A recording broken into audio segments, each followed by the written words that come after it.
ଜୟ ଜଗନ୍ନାଥ।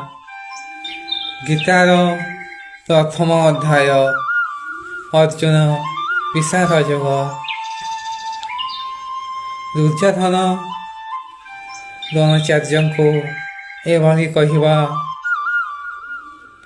ମୂଳକ ହେଉଛି ଯେ କେବଳ ଦ୍ରୌପଦ ନନ୍ଦନ ଦୁଷ୍ଟୋଧନଙ୍କୁ ଜଗି ବସିଲେ ହେବ ନାହିଁ।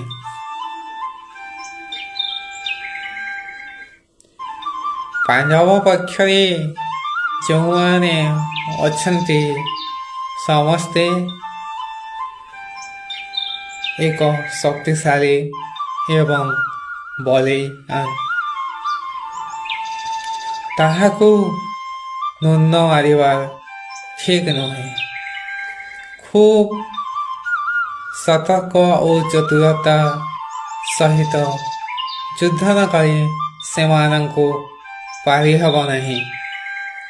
ଦୁର୍ଯ୍ୟୋଧନ ଭାବିଲେ ଗୁରୁ ଦ୍ରୋଣାଚାର୍ଯ୍ୟ ଜଣେ ଅଦ୍ୱିତୀୟ ବୀର ଏବଂ କୌଶଳ ସେନାନାୟକ।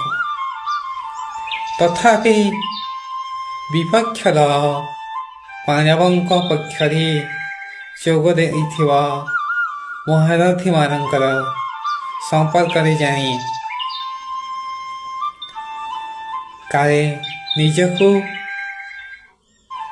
ଅସହାୟ ମଣିବେ, ତେଣୁ ନିଜ ପକ୍ଷରେ ଯୋଗ ଦେଇଥିବା ସମସ୍ତ ବୀର ଶ୍ରେଷ୍ଠମାନଙ୍କର ପରିଚିତ ହେବା ପାଇଁ ଉଚିତ ମନେ ହୁଏ।